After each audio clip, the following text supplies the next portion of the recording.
바리새인 중에 니고데모라 하는 사람이 있으니 유대인의 지도자라. 그가 밤에 예수께 와서 이르되, 랍비여, 우리가 당신은 하나님께로부터 오신 선생인 줄 아나이다. 하나님이 함께 하시지 아니하시면 당신이 행하시는 이 표적을 아무도 할 수 없음이니이다. 진실로 진실로 내게 이르노니 사람이 거듭나지 아니하면 하나님의 나라를 볼 수 없느니라. 사람이 늙으면 어떻게 날 수 있사옵나이까? 두 번째 모태에 들어갔다가 날 수 있사옵나이까? 진실로 진실로 내게 이르노니 사람이 물과 성령으로 나지 아니하면 하나님의 나라에 들어갈 수 없느니라. 육으로 난 것은 육이요 영으로 난 것은 영이니 내가 네게 거듭나야 하겠다 하는 말을 놀랍게 여기지 말라. 바람이 임의로 불매 네가 그 소리는 들어도 어디서 와서 어디로 가는지 알지 못하나니 성령으로 난 사람도 다 그러하니라. 어찌 그러한 일이 있을 수 있나이까? 너는 이스라엘의 선생으로서 이러한 것들을 알지 못하느냐? 오늘 거듭나다 세 번째 제목은 새로운 지각의 첫 걸음. 여러분, 우리가 보통 이제 거듭났다라는 이런 표현을 쓸 때 이 거듭남과 새로운 삶을 동일시하는 경향이 있습니다. 그런데 거듭남과 새로운 삶은 같은 게 아닙니다. 이 둘을 구분하는 게 굉장히 중요하죠. 거듭남이란 것은 무엇인가? 새롭게 태어나는 것이에요. 출생을 말하고 있습니다. 출생과 삶은 같은 게 아니죠. 삶이라는 것은 출생의 결과로 생겨나는 게 바로 삶입니다. 모든 사람은 한 번 태어나죠. 그래서 한 번 태어난 그 결과로 매일매일 살아가는 것이에요. 우리가 매년마다 생일을 맞게 되지 않습니까? 그러면 우리가 매년마다 태어나는 건 아니잖아요. 한 번 태어났고, 그리고 그 태어남의 결과로서 우리는 매일매일 성장해 가는 것입니다. 자, 거듭남이라는 것은 무엇이냐? 새로운 삶이 아니에요. 우리가 거듭남과 더불어 갑자기 새로워지지 않습니다. 거듭남은 새로운 출생입니다. 태어나는 것입니다. 자, 왜 우리가 항상 태어나는 것과 살아가는 것을 구분할 필요가 있느냐? 중요하기 때문에 그렇습니다.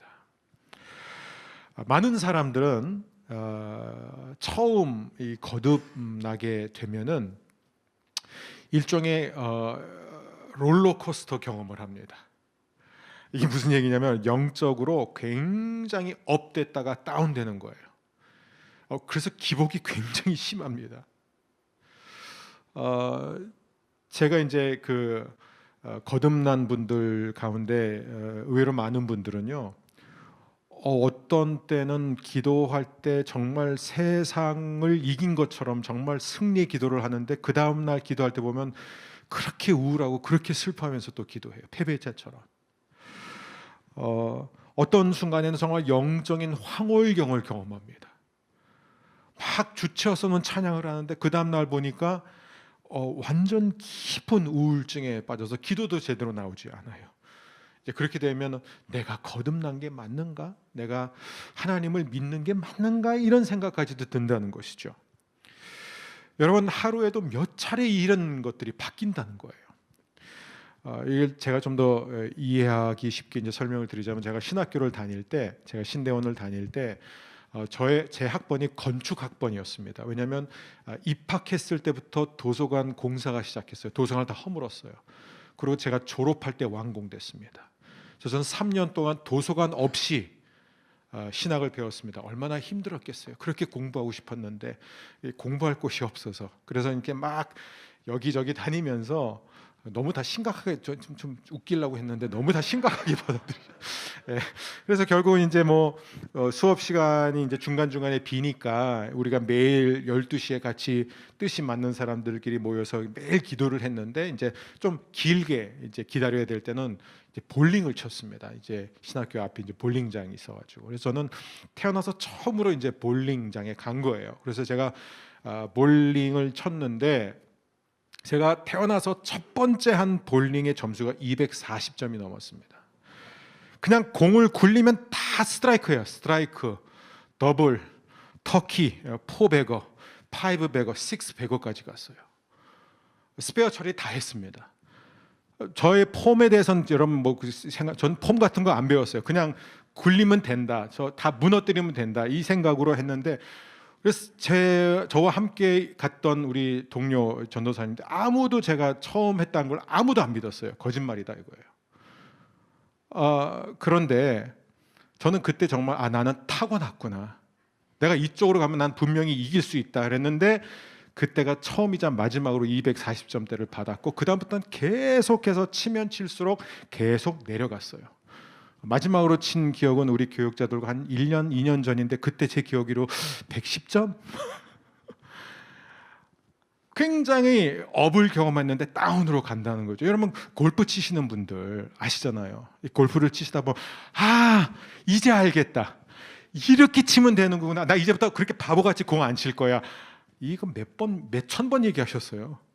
근데 다음번에 칠 때 보면은 이전보다 더 안 쳐지는 거죠. 이상한 거예요. 이게 이제 우리의 현 주소라는 것입니다. 즉 성공이 굉장히 빨리 찾아오지만 찾아오는 것보다 더 빨리 달아나는 게 바로 성공입니다. 이게 중요합니다. 그리스도인 삶도 똑같아요. 다르지 않습니다. 영적인 삶도 그렇습니다. 처음 이제 예수 믿고 거듭났을 때는요, 얼마나 좋은지 몰라요. 그냥 가만히 있을 수가 없는 거예요. 너무 좋죠. 그런데 이런 이 오르락내리락이 얼마나, 이 기복이 얼마나 심한지 모릅니다. 계속해서 하루에도 몇 차례 솟아올랐다 내려갔다가. 근데 이럴 때마다 우리가 기억해야 되는 것이 무엇이냐? 거듭남은 시작에 불과하다. 이 거듭남의 은혜가 큰 사람일수록 이 기복이 더 심합니다. 그래서 정말 이 거듭남을 세게 경험한 사람들은요, 오래 교회 다니는 사람들 보면 다 너무 한심해요. 어떻게 저렇게 예수 믿냐? 저건 예수 믿는 것도 아니야. 난 저렇게 믿으면 안 돼. 난 저렇게 안 믿을 거야 라고 합니다.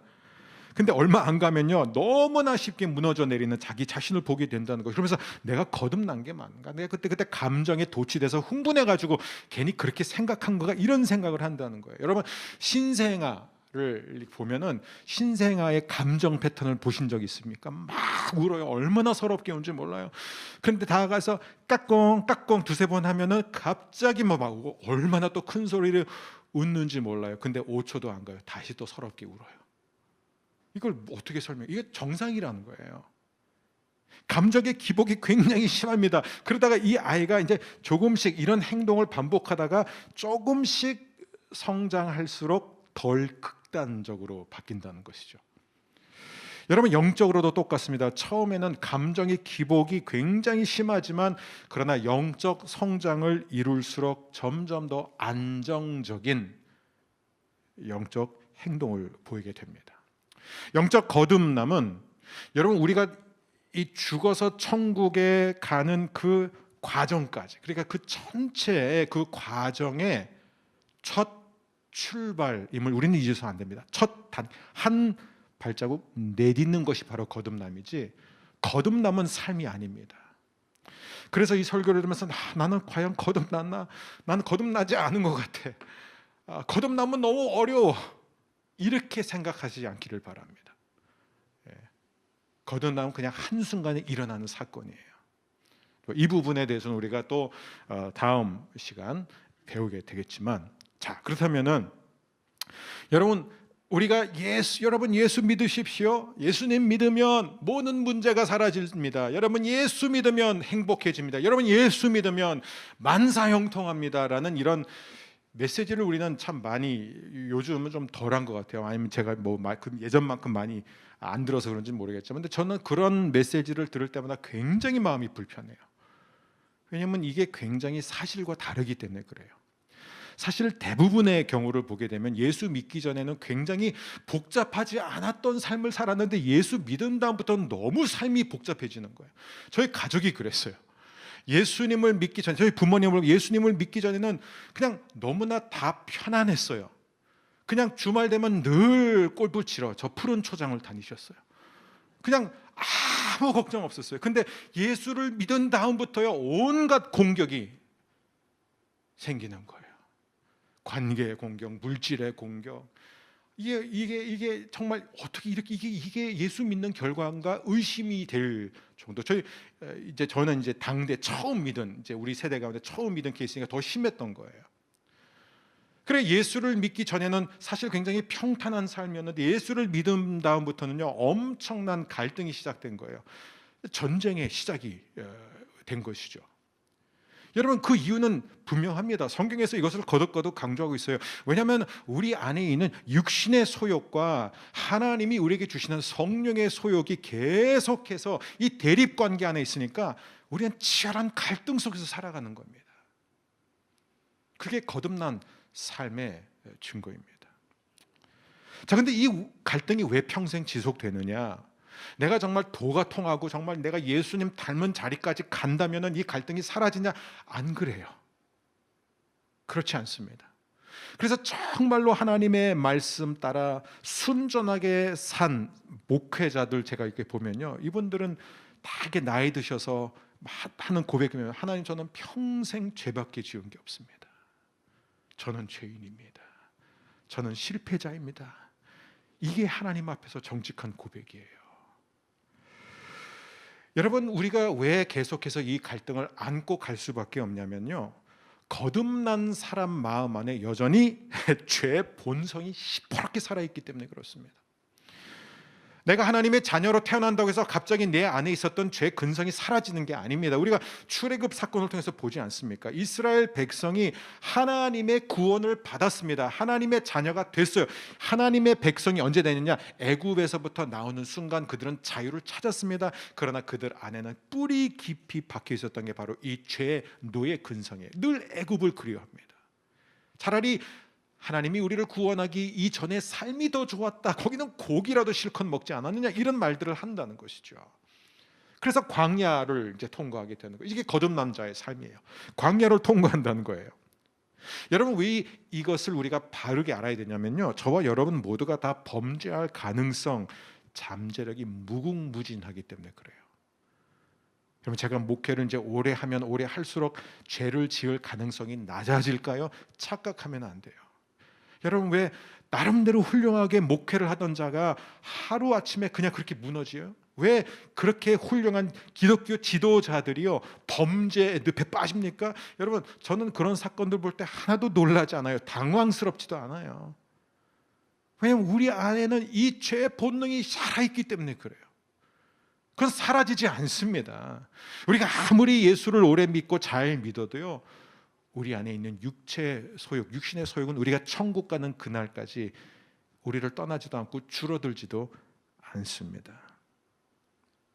그래서 성경은 이 부분에 대해서 우리에게 거듭거듭 가르치죠. 갈라디아서 5장 1절입니다.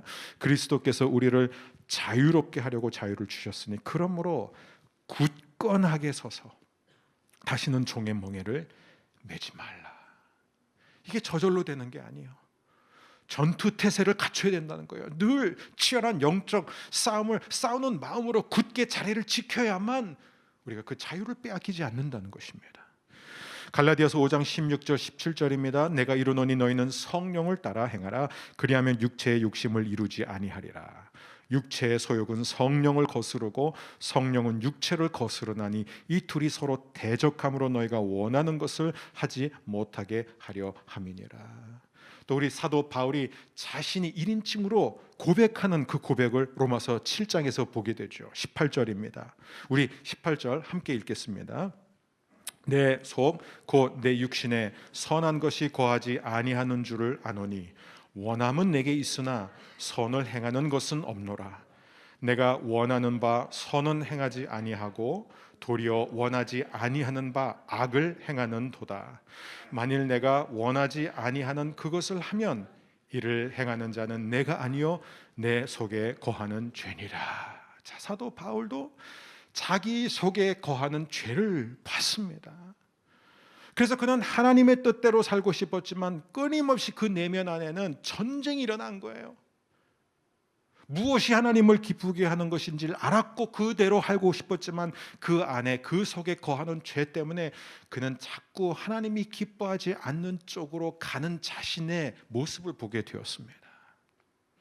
그래서 이 로마서 7장이 바울의 고백이 다음 주 또 BGM에 나갑니다. 자, 우리의 모습은 어떤 모습이냐? 자, 거듭나기 전과 후 달라진 게 뭐냐 그러면, 자, 거듭나기 전 저와 여러분의 모습은 한마디로 에베소서 2장 1절에서 사도 바울이 이렇게 말하고 있습니다. 그는 허물과 죄로 죽었던 너희를 살리셨도다. 죽었던. 즉 거듭나기 전의 사람은 어떤 사람이에요? 죽은 사람이에요. 물론 여기서는 육신의 죽음을 말하는 게 아니라 영적 죽음을 말하고 있습니다. 여러분, 죽은 사람 보신 적 있으시죠? 자, 죽은 사람이 할 수 있는 게 뭐가 있죠? 한 가지밖에 없어요. 죽은 사람이 할 수 있는 건 딱 하나예요. 죽은 상태를 유지하는 거예요. 그 외에는 아무것도 할 수 없습니다. 그게 저와 여러분이에요. 그런데 어떻게 해요? 하나님이 살리셨다 이거예요. 이게 거듭남이에요. 그런데 이 거듭남을 경험하기 전에는 우리는 뭐예요? 생물학적으로는 살아있는 거예요. 숨을 쉽니다. 활동 다 합니다. 그런데 영적으로 보면 뭐예요? 좀비예요, 좀비. 요즘 좀비물이 굉장히 인기가 많은 게 이게 우리의 모습을 잘 보여주기 때문이에요. 워킹 데드예요. 살아있지만, 걸어 다니지만, 활동하지만 영원히 죽은 좀비라는 것입니다. 그게 저와 여러분이었다는 것이에요. 그래서 이런 사람의 특징은 뭐냐면은 육신은 살아있기 때문에 세상에 대해서, 세상의 방식에 대해서, 세상의 주관자인 이 어둠의 세력에 대해서는 우리가 잘 알고 듣고 반응하고 따른다는 거예요. 그러나 하나님에 대해서는 보이지 않기 때문에, 들리지 않기 때문에 하나님의 말씀, 하나님의 나라, 하나님이 일하시는 방식에 대해서는 우리가 반응을 할 수가 없었다는 거예요. 그게 영적으로 죽어 있었던 사람들, 우리의 상태입니다. 자, 그런데 우리가 거듭남을 경험하게 되면 어떤 일이 일어나죠? 죽었던 영이 살아나는 거. 이게 새로운 출생이에요. 영이 살아나는 겁니다. 자, 그러면 새로운 출생은 어떤 의미냐? 새로 태어난다는 것은 두 가지 면에서 새로운 출발입니다. 자, 우리가 육신의 태어남, 육신의 출생을 생각하면 우리가 두 가지 새로 생기는 게 보이는데, 첫 번째는 뭐예요? 지각, 감각이 생긴다는 거예요. 그리고 두 번째는 새로운 정체성. 우리는 다 가족 안으로 태어나면서 신분이 주어집니다. 자, 이 두 가지가 거듭남을 이해하는 데 있어서 너무나 중요하기 때문에 오늘은 이 지각에 대해서 나누고 다음 주에는 이 신분, 정체성에 대해서 함께 여러분과 나누기를 원합니다. 자, 그럼 새로운 이 지각, 자각, 영어로 말하자면 perception, 그렇죠? 아니면 sensibility 이렇게 표현할 수 있죠. 자, 모든 생물의 특징이 뭐냐면 자신의 환경에 대해서 감지를 할 수 있는 능력이 있어요. 어떤 초라하고 작은 생물체도 다 환경을 감지한다는 것이죠.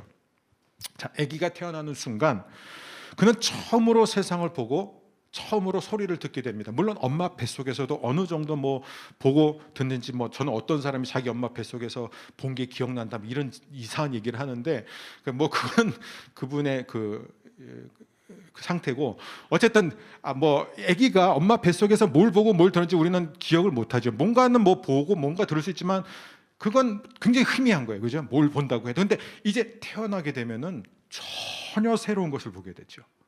세상을 처음으로 보게 되는 거예요. 처음으로 소리를 제대로 듣게 되는 것입니다.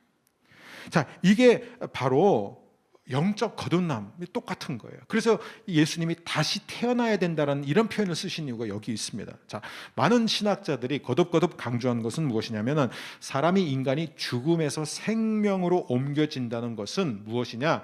전에는 한 번도 보지 못하고 인식하지 못했던 현실을 보고 느끼게 되는 것이 바로 거듭납니다. 전에는 안 들렸는데 갑자기 들려요. 전에는 안 보였는데 갑자기 보여요. 왜요? 영적 감각이, 영적 지각이 생겼기 때문입니다. 자, 이 부분에 있어서 이 아키발드 알렉산더라는 분이 이제 18세기에 태어나신 분이고, 이제 프린스턴 신학교가 이제 처음 설립되었을 때 가장 먼저 1인 교수로 가서 이제 그 학교를 시작하신 분이었습니다. 40년 동안 그곳에서 이제 학생들을 가르치신 이 경험을 토대로 20년의 목회 또 40년의 이 가르침 동안 이분이 많은 책들을 썼는데 이분의 책 가운데 가장 정말 마스터피스로 인정받고 있는 것이 바로 이 Thoughts on Religious Experience, 이 영적 경험에 대한 거예요.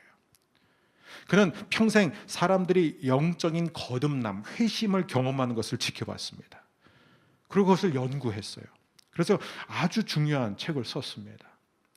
자, 이 책의 내용은 어떤 것이냐? 이 책의 내용을 보게 되면은 거듭남은 무엇을 일으키는가? 이 새로운 출생을 경험한 사람은 하나같이 예외 없이 새로운 영적 현실에 대해 새로운 시각을 갖게 된다 이거죠. 전에 보지 못하고 듣지 못하던 게 보이고 들리기 시작한다는 겁니다. 근데 자, 이 책이 왜 중요하냐면 예수님이 니고데모에게 먼저 하신 말씀이 뭐냐면 네가 다시 태어나지 않으면 3절에 보면 하나님의 나라를 볼 수 없다고 그러셨어요. 하나님 나라에 들어갈 수 없다가 아니라 볼 수 없다. 왜 굳이 예수님은 본다는 표현? 이게 perceive, 이걸 뭐예요? 인식한다는 거예요. 자, 거듭나기 전에는 하나님의 나라에 대해서 아무리 들어도 보지 못하고 느끼지 못한다는 거예요. 니고데모를 보십시오. 평생 바리새인으로서 율법학자로서 산헤드린 공회 의원으로서 말씀을 공부하고 하나님의 나라를 사모하는 사람, 기다리는 사람인데 그 나라를 전혀 보지 못해요. 그 나라를 이해하지 못한다는 것입니다. 하나님의 나라는 추상적인 개념에 불과해요. 그런데 거듭나니까 보이게 된다는 겁니다. 자, 영적으로 거듭난 사람은 전에 보지 못하던 하나님의 나라, 즉 하나님의 능력, 하나님의 아름다움, 하나님의 크고 놀라운 사랑을 보고 느끼기 시작한다는 거예요. 그래서 이 지각의 변화라는 것은 크게 두 가지 변화를 말합니다. 첫 번째는 뭐냐면 머리가 이해가 된다는 거예요. 깨달음이 생긴다는 거죠. 두 번째 변화는 바로 이 내면, 즉 감성이 변화된다는 겁니다. 내 가슴이 뜨거워진다는 것이죠. 자, 그러면 첫 번째 우리가 머리를 한번 보겠습니다. 머리의 변화, 이 머리의 변화, 생각의 변화. 자, 거듭나지 않은 사람에게는 그가 아무리 성경을 많이 읽어도 성경의 진리가 이해되지 않습니다. 근데 이거 항상 문제는 뭐냐면 자기는 이해했다고 생각해요. 근데 이해를 한 게 아니죠. 이해를 못한 것입니다. 오죽하면은 예수님이 니고데모에게 10절에서 그렇게 말씀하세요. 너는 이스라엘의 선생으로서 이러한 것들을 알지 못하느냐. 이게 무슨 얘기예요? 너는 누구보다 성경을 많이 연구하고 그 성경을 가르치는 자로서 어떻게 이런 기본도 알지 못하느냐, 깨닫지 못한다는 겁니다. 제가 읽었던 한 사례 연구를 보면 너무 재밌는 흥미로운 그런 이야기가 나옵니다. 이제 미국에서 교회 개척 단체에서 이제 목회자들이 이렇게 교회를 이제 개척하면 이제 지원할 그런 개척 교회 후보자들, 목회 후보자들을 이제 모집하는 그런 일이었습니다. 그래서 이제 이 후보자들이 하나씩 젊은 사람들이죠. 나와서 이제 인터뷰를 합니다. 그런데 참 신기한 게 뭐냐면은 나와서 자기 간증을 해야 되는데 간증하는 후보자들마다 저는 어렸을 때 교회를 다녔습니다. 그런데 아무도 저에게 복음을 가르쳐 주지 않았습니다. 그러니까 첫 번째도 그렇고 두 번째도 그렇고 세 번째도 그렇고 그러니까 이게 뭐야? 어떻게 하나님 나라를 위해서 헌신하겠다고 하는 사람들은 하나같이 평생 교회를 다녔는데 복음을 들어본 적이 없다고 그럴까? 그래서 이 여덟 번째 사람까지도 자기 똑같은 얘기를 하니까 이제 잠깐 좀 우리끼리 얘기합시다 하면서 이제 이분들이 이제 얘기를 하는 건데 이제 뭐냐면 다들 뭐 거의 원로 목사님들이죠. 나이 드신 분들이에요. 자, 어떻게 이 젊은 애들이 하나같이 저렇게 끔찍한 교회만, 복음이 없는 교회만 다닐 수 있었을까? 이거 참 이상하다. 이제 이런 얘기를 하는데 그 가운데 한 원로 목사님이 자기 얘기를 합니다. 내가 젊었을 때 교회를 그렇게 열심히 다녔는데도 나는 복음을 듣지 못했다. 심지어 하나님을 위해서 일하기 위해서 난 신학교까지 갔는데 신학교에 가서도 나는 복음을 배우지 못했다. 그래서 결국 접고 그냥 군대를 간 거예요. 근데 군대에 가서 어느 날 군목이 전하는 설교 앞에서 복음을 깨달은 거예요. 오직 예수, 오직 은혜, 오직 믿음으로 구원받을 수 있다. 그러면서 자기가 얼마나 그동안 자신의 힘, 자신의 노력으로 애써 왔는지를 깨닫고 이제 하나님이 주시는 구원을 선물로 받게 되었습니다. 그러면서 그가 이 군목에게 한 얘기가 뭐냐면, 왜 나는 평생 교회를 다녔는데 아무도 나에게 복음을 얘기해 주지 않았고, 나는 신학교까지 다녔는데 신학교에서도 나에게 복음을 가르쳐 주지 않았다. 심지어 마틴 루터도 복음 얘기를 하지 않더라. 그랬더니 이 군목이 깜짝 놀라면서 마틴 루터가 복음 얘기를 안 했다고? 그러면 이제 내가 거듭났으니까 한번 마틴 루터의 책을 다시 읽어봐. 그래서 이 원로 목사님이 젊었을 때 얘기해요. 그래서 자기가 전에 읽었던 마틴 루터의 갈라디아서 강의를 다시 읽기 시작했는데, 이제 이분은 원래 이제 밑줄 치고 하이라이트하는 그런 스타일이라서 이걸 읽는데요, 첫 페이지에서부터 뜨거운 눈물이 나오면서 다 밑줄. 페이지 또 넘기니까 또 복음 얘기. 그러면서 자기가 깨달은, 왜 나는 이 똑같은 책을 그전에는 그렇게 읽어도 복음이 안 보였는데 이제 와서 복음이 보일까? 여러분, 이게 굉장히 중요한 얘기입니다. 오늘날 얼마나 많은 사람들이 거듭나지 않은 상태에서 교회를 다니고 있는지 몰라요. 특히 죄송하지만 젊은 사람들. 그러니까 교회 다니다가 시험 들고 떠나고, 사람 보고 상처받고 떠나고, 인간적 열정으로는 여러분 거듭나지 않습니다. 자기 의로는 절대로 거듭나지 않아요. 예전에 어떤 부부가 저한테 와서 목사님 설교를 들어보니까 목사님 설교에는 복음이 없습니다 그랬어요. 그래서 제가 그랬어요, 그러면 두 분 꼭 다른 데 가세요. 절대로 복음 없는 설교 들으시면 안 됩니다. 제가 과감하게 그랬고 후회가 없어요. 그래서 나중에 가신 교회를 이제 보니까 정말 답답한 아주 보수적인 교회인데 괜찮아요. 그분한테는 그게 복음이라면 전 상관없습니다. 만일 여러분들 가운데 제 설교 가운데 복음이 없다고 생각하면요, 빨리 떠나셔야 돼요. 근데 우리가 복음이 없다고 말할 때 많은 경우 복음이 없어서가 아니라 복음을 알지 못하기 때문입니다. 사랑하는 여러분, 이때 우리가 조심해야 되는 게 하나 있습니다. 이 아키발드 알렉산더는 아주 중요한 얘기를 합니다. 그는 평생 이 회심하는 사람, 거듭나는 사람들을 보면서 위험성을 경고합니다. 어떤 위험성을 경고하냐면, 자기가 어떤 방식으로 회심을 했고 또 자기 주위에 있는 가까운 사람들이 어떤 과정을 통해서 회심을 한 걸 봤다고 해서 그 회심의 기준이 정해지면 안 된다는 거예요. 우리는 끊임없이 사람들의 어떤 그런 회심 또 체험을 토대로 우리는 자꾸 어떤 견본, 샘플을 만들어요. 일종의 템플릿을 딱 만들어가지고 거기 그 기준에 맞으면 저 사람은 거듭난 사람이고 그게 맞지 않으면 거듭나지 않은 사람. 저는 영적 세계에서 이런 일들을 너무 많이 겪어요. 어떤 축귀 사역 권위자는요, 본인이 그래요. 기침해야지 귀신이 나가는 거다 이거예요. 그러니까 그 사람은 기침할 때까지 계속 축기를 받아야 돼요. 어떤 사람은요, 자기가 기도하면요 귀신 나갈 때 꼭 잠든대요. 잠들지 않으면 귀신이 안 나갔다는 거예요. 이런 게 위험하다는 거예요.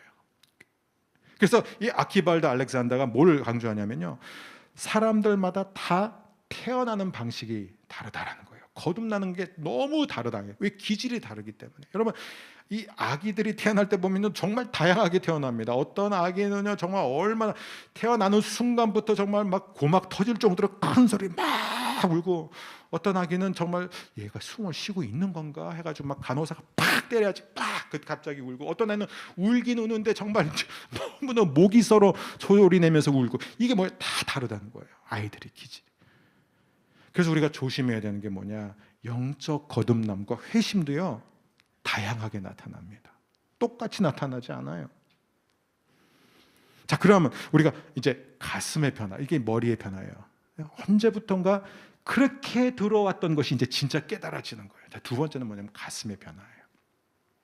이 가슴의 변화는 제가 이제 전에도 한번 나눴지만 목회 현장에서 자주 이제 보게 되는 놀라운 이제 일들이 뭐냐면, 한 번도 말씀을 들으면서 그 말씀을 다 이해를 하는데, 그러니까 자기 나름대로 이해는 하는데 그게 마음에 와닿은 적이 없었는데 어느 순간 마음에 와닿는 거예요. 그 말씀이 그냥 설교가 아니라, 성경에 있는 한 구절이 아니라 바로 나를 향해 하나님이 직접적으로 속삭이시는 음성으로 다가온다. 마음에 막 와닿는 거예요. 목사님, 오늘 저는 정말 그 말씀 속에서 하나님이 저에게 주시는 음성을 들었습니다. 저는 그동안 하나님의 사랑에 대해서 그렇게 많이 들어왔지만 하나님이 저를 이렇게 사랑한다는 것을 오늘 느꼈습니다. 이게 바로 가슴의 변화예요. 즉 나는 하나님의 사랑을 믿습니다. 아마 교회를 다니는 분들은 대부분 다 그 정도 고백은 합니다. 저는요 하나님 사랑 안 믿어요. 이렇게 말하는 분은 많지는 않을 거예요. 그래 저는 하나님의 사랑을 믿습니다 라고 말하는 것과 저는 날마다 하나님의 사랑을 받으면서 그 사랑을 느끼면서 삽니다는 전혀 다른 얘기입니다.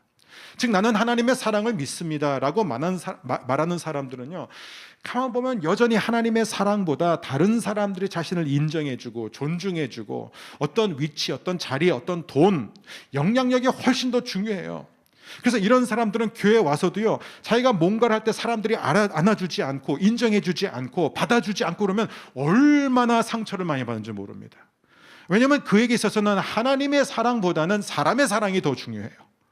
사람이 주는 반응이 훨씬 더 중요하기 때문에 이게 뭐예요? 가슴으로 거듭나지 않은 사람의 특징이에요.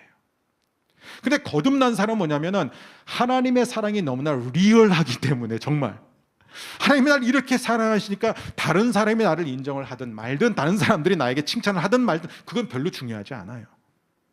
중요한 것은 뭐예요? 실제 내가 어떤 선택을 하고 어떤 일을 하고 그 일에 대해서 느끼는 것은 어디서 오냐? 하나님의 사랑에서 오는 거예요. 하나님의 사랑이 제일 큰 거예요. 그게 나에게 있어서 실제예요. 나의 행동을 좌우하는 원동력이 되는 것입니다. 저는 여러분 모두가 하나님의 사랑, 그리스도의 사랑이 여러분을 강권하게 되기를 주의 이름으로 축복합니다. 이게 바로 사도들의 그리스도의 사랑이 우리를 강권하시는도다. 하나님의 사랑이 나를 움직이는 힘이 된다는 것입니다. 자, 오늘 말씀의 결론이에요. 여러분, 이 지각의 변화가 왜 중요합니까?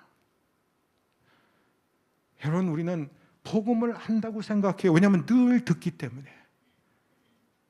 근데 정말 그 복음이 깨달아지게 되면요, 우리는 그 복음 앞에 변화될 수밖에 없습니다. 자, 그 깨달아짐의 증거가 무엇이냐? 내 가슴에 와닿는 거예요. 실제로 하나님의 사랑이 나를 움직인다는 것입니다. 자, 이것을 저와 제 아내와의 관계, 왜냐하면 여러분 그리스도와 교회의 관계를 가장 잘 보여해 주는 게 바로 남편과 아내의 관계잖아요. 자, 제가 제 아내와의 관계를 보면은 제가 아내보다 하나님을 덜 사랑하게 될 때 어떤 일이 일어날까요? 아내보다 하나님을 덜 사랑해요. 뭐 이걸 바꿔서 말하면 하나님보다 아내를 더 사랑해요. 자, 그럴 때 어떤 일이 일어날까요? 아내를 괴롭게 할 수밖에 없어요. 그때부터 아내는 힘들어지는 거예요. 굉장히 중요합니다. 내가 아내보다 하나님을 더 사랑하기 전까지는요, 아내를 제대로 사랑할 수가 없기 때문에 그래요. 아내를 하나님의 사랑으로, 무조건적인 사랑으로 사랑할 수가 없어요. 그런 힘이 우리에게 없습니다. 그러니까 인간적인 사랑으로 사랑하게 되면 어떻게 해요? 저는 결국 아내를 점점 더 힘들게, 왜냐하면 그 아내는 항상 뭐예요? 제 아내는 항상 나를 지지해 줘야 되는 사람이에요. 항상 내 편을 들어줘야 돼요. 항상 나와 공감해 줘야 돼요. 내가 원하는 대로 해줘야 돼요. 아프면 안 돼요. 저기압이어도 안 돼요. 컨디션 안 돼요. 무조건 그냥 나를 위해서 존재하는 사람이어야 합니다. 그리고 그렇게 하지 않을 때 내 기대에 부응하는 그런 행동과 그런 삶을 보이지 않으면 뭐예요? 저는 아내에 대해서 실망하게 되고 그러면서 화가 나고 그리고 다투게 되는 거예요. 여러분, 우리 부부싸움, 가족관계 갈등 가만히 보세요. 내가 그 원인은 하나예요. 내가 하나님보다 남편을 더 사랑하고 아내를 더 사랑하고, 이걸 좀 바꿔 말하면 내가 아내와 남편과 자식들보다 하나님을 덜 사랑하기 때문이에요. 그러니까 부딪힐 수밖에 없는 거예요. 그러니까 서로에게 상처를 주는 것입니다. 이걸 해결할 수 있는 방법은 하나밖에 없어요. 내 가족보다, 내 커리어보다, 이 땅의 어떤 성공보다 하나님을 더 사랑하는 것입니다. 그럼 하나님을 누가 더 사랑하느냐? 바로 이 거듭남의 은혜 가운데서 새로운 지각을 얻는 사람들. 그래서 말씀이 새로워서 새롭게 다가오는 것이 아니라 다 같은 말씀이지만 그 말씀을 들을 때마다 깨달아지고 그 말씀을 들을 때마다 그 사랑이 나에게 와 닿아서 실제로 그 말씀이 나를 움직이게 하는 것입니다. 저는 여러분 모두에게 이 거듭남의 은혜, 이 지각의 새로운 변화가 날마다 임하는 은혜가 있기를 주의 이름으로 축원합니다. 우리 이 시간에 함께 찬양하기 원합니다. 이 찬양은 우리의 가슴의 고백이 되었으면 좋겠습니다. 여러분, 사실 여기는 뭐 여러 사람들이 같이 모여 있는 자리라서, 또 우리 한국 문화가 원래 그런 거잖아요. 자기 감정 드러내지 않고, 뭐 슬퍼도 슬픔 티내지 않고. 근데 여러분, 집에서, 방에서 혼자 말씀을 읽다가 또 찬양을 하다가 너무너무 좋아서 그냥 그 어떻게 할 수가 없어서 막 침대 위에 올라가서 막 껑충껑충 뛰든지, 아니면 가슴을 치면서 막 눈물을 흘렸던 그런 경험이 없다면, 이건 여러분, 이거는 난 원래 내 성적, 아니야, 내 성능하고 상관없어요. 왜냐하면 하나님의 사랑이 우리에게 리얼하게 다가올 때는요, 인간은요 그걸 감당 못합니다. 전 여러분 안에 정말 세상과 나와 간 곳 없이 구속한 주만 보리로다. 정말 주님만 보이는, 주님으로 인해 기뻐하고, 주님으로 인해 힘을 얻고, 주님으로 인해 춤을 추게 되는 그런 놀라운 경험이 이 거듭남 시리즈 동안에 꼭 일어나기를 주의 이름으로 축복합니다.